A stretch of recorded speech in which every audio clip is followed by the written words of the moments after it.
Hello student, today I am discuss the historical development of teacher education. ये जो topic है MEd के first semester में भी है, सेकंड सेमेस्टर में भी है और थर्ड सेमेस्टर में भी है। इसको आप तीनों सेमेस्टर के लिए आगे के लिए प्रिपेयर कर सकते हैं। तीनों में सेम ही है। आज मैं आपको ये टॉपिक करा रही हूँ जो आपको तीनों सेमेस्टर में काम आएगा।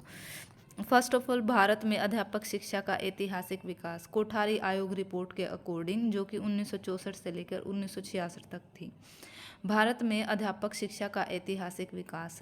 जो अध्यापक शिक्षा की व्यवस्था भारत में 2500 ईस्वी पूर्व हुई थी, और जो 2500 बीसी यानी बीसी का मतलब बिफोर क्रस्ट, भारत में अध्यापक शिक्षा ऐतिहासिक 5 भागों में विभाजित की गई है। यानी शिक्षा को 5 भागों में बांटा गया है। यानी फर्स्ट वन है वैदिक कालीन, सेकंड है बौद्ध, थर्ड है मध्यकालीन, फिर आ जाता है ब्रिटिश कालीन, फिर आ जाएगा समतंत्र भारत के में अध्यापक की शिक्षा। यानी समतंत्रता से पहले जो हमने शिक्षा ग्रहण की वो वैदिक कालीन, बौद्ध काल और मध्यकालीन और ब्रिटिश काल से की है। उसके बाद जो एजुकेशन नई एजुकेशन पॉलिसी है समतंत्रता के बाद वो लागू हुई, उसको हम क्या है फिफ्थ में काउंट करेंगे।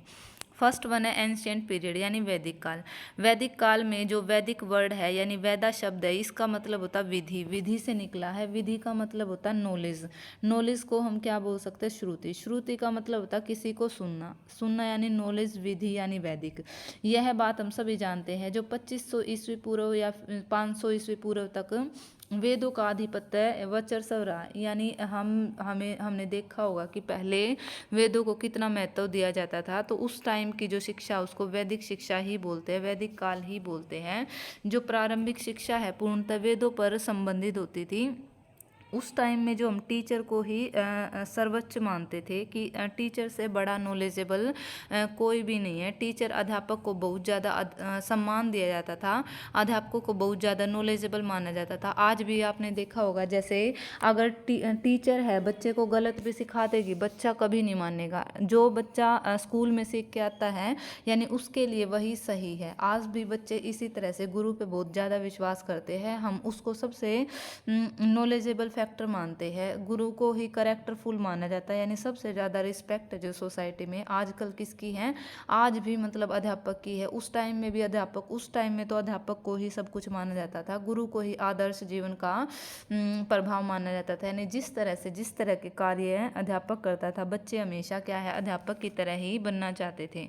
अध्यापक और जो शिक्षक के बहुत अच्छे संबंध होते थे। उस टाइम क्या था, जैसे हम बोलते हैं ना टीचर क्या था बच्चों का ध्यान रखता था, बच्चे क्या है टीचर्स का ध्यान रखते थे। उस टाइम जैसे स्टूडेंट क्या करते थे अपने गुरु के लिए रात को खाना बनाना, उनका जो बिस्तर वगैरह तैयार करना, और जो स्टूडेंट जो टीचर्स का रोल था वो क्या था, उनके लिए कपड़े खरीदते थे, अगर वो बीमार वगैरह हो जाते तो उनके लिए मेडिसिन लेके आते थे। यानी जो पढ़ाई उनका खर्चा था वही पे करते थे, माँ बाप को पे नहीं करना पड़ता था। एज ए गुरुकुल जिसको हम आज हॉस्टल बोलते हैं, यानी एज ए फादर ट्रीट करते थे जो स्टूडेंट है अध्यापक को, और जो अध्यापक है वो एज ए सन ट्रीट करते थे बच्चों को।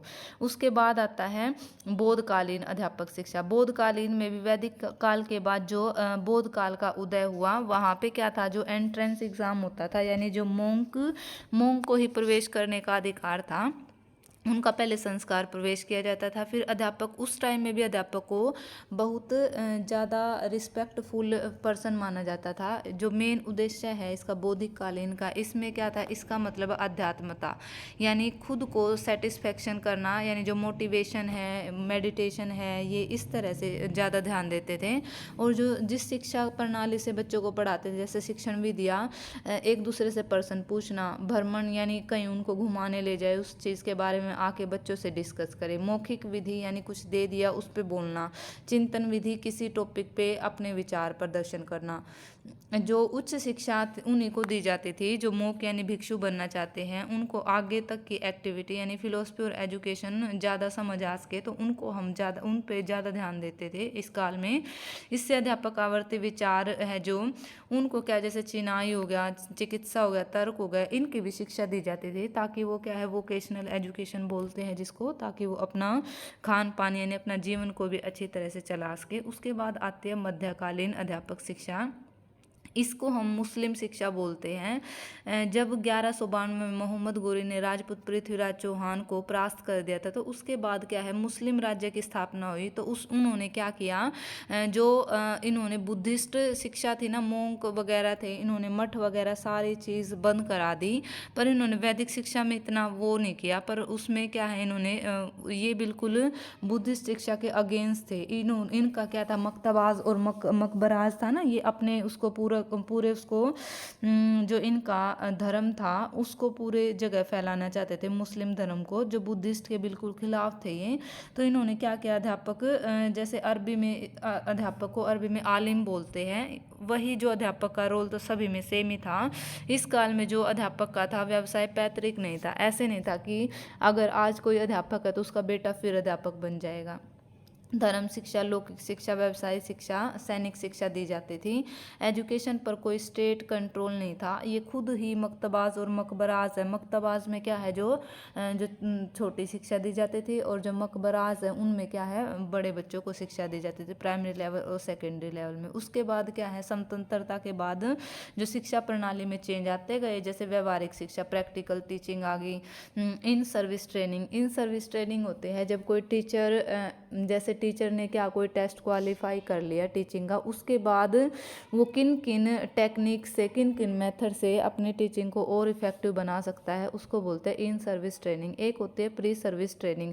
प्री सर्विस ट्रेनिंग होती है जब तक उसको टीचर को टेस्ट क्वालिफाई नहीं हुआ, उसके लिए उसको क्या क्या ट्रेनिंग दे सकते हैं, वो होता है प्री। प्री का मतलब होता है पहले, इन का मतलब होता है साथ साथ, यानी शिक्षा के बाद जो अपनी एजुकेशन मेथड है उसको और अच्छे से इफेक्टिव बनाने के लिए जो जितनी भी ट्रेनिंग दी जाती है उसको इन सर्विस ट्रेनिंग बोलते हैं।